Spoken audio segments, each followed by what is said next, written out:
From Randolph Macon College, we have head coach Ray Hedrick and student athletes James Walsh and Nick Milo. Coach, opening remarks. This is a proud night for our program. 39 years since Randolph-Macon first made an appearance in the NCAA Regionals, and it's our first win at that level for the program. So, proud to do this for Hugh Stevens, Greg Waters, all the coaches and players that have put on the uniform before, proudly for Randolph-Macon College, and really happy for this group to be the first group to do it. Just another notch in their belt on a successful year, but really, really excited for everybody involved with Randolph-Macon baseball tonight. Coach, was there any pressure heading to this game knowing that you haven't won a regional game in school history? I don't think so. I mean, maybe internally for me there was some pressure. The senior class was in a regional in 2013, lost 3-2 in the last inning against Salisbury at that time, and then lost 5-0 the next day to Huntington. So I think they had that taste in their mouths, and they knew that this was going to be big, and that this team was a little bit different. So I think initially there was the butterflies. I think initially there was a little bit of apprehension because we didn't know a lot about St. Joe's, and we didn't know what we were going to get, and we were a little rusty having not played for 2 weeks. But I think once we settled in, I think that apprehension turned into some confidence. And, I'm always apprehensive, these guys will tell you. But I think we felt pretty good going into the middle of the game. James, pretty much highlighted the night performance. You got the career high in strikeouts for you. You struck out 15 out of the 30 batters you faced. When did you realize you were in the zone? Was it during the game? Could you tell that you were going to be on before the game in bullpen?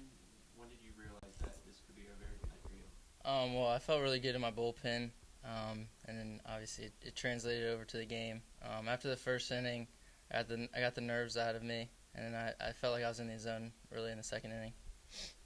All right, and Nick, you had that big blow tonight, big home run. What's that like hitting the home run in the regional? And offensively, how do you think you guys did as a team moving forward into tomorrow? Well, like Coach said, it was our first regional win, and James did a great job giving us an opportunity to score runs. And like Coach Rhodes said, it was a hit here, hit there, run here, run there. But when we really started to string it together, it was just easy to play behind James when you have a performance like that, and it was real nice.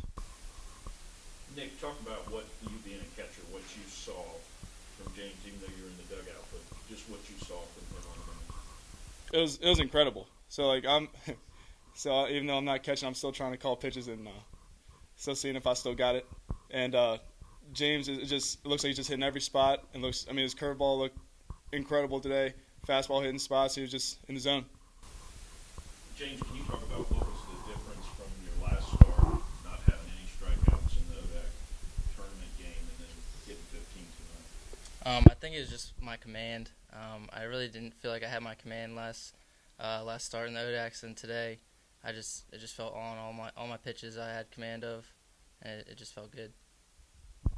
I'd like to add, too, I think while James executed the pitches, I think a lot of credit goes to our catcher, Mitch Keeler. He did a tremendous job managing James today, calling the game, coming in between innings, checking the charts, making sure he wasn't getting into patterns or allowing James to get into patterns. So, obviously James deserves a majority of the credit, but I think Mitch did a fantastic job and proved to me why he's one of the best signal callers in at our level. Is there a point where you're out there on the mound and you just kind of go, this is pretty cool, and just being the whole experience overall, and then adding your performance to that?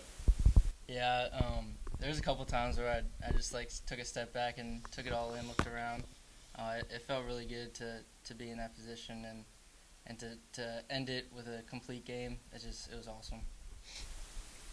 Coach, even though you're the number 2 seed, do you feel like you guys are the favorites being number 2 in the country? I think those polls, whether it be the ABCA poll or the D3.com poll, I think they're arbitrary. I mean, a lot of people have asked me, how can you be a 2 seed when you're number 2 in the country? I mean, it's an honor for our program to be up there and recognized with Trinity and Cortland and Wisconsin Lacrosse and Emory and Birmingham Southern. I mean, those are teams that you see in there year in and year out. For us, this is all kind of new from a national recognition standpoint. I think we're right where we need to be. LaRoche has proven themselves year after year. Good gracious, Worcester tomorrow. I mean, how about that game today? You had 1,000 wins on each side. I don't think that's going to happen very often. So we're exactly where we need to be. We needed to get a win. This was about getting a win tonight. It wasn't about winning the tournament, because we just needed to do something that had never been done at Randolph Macon before.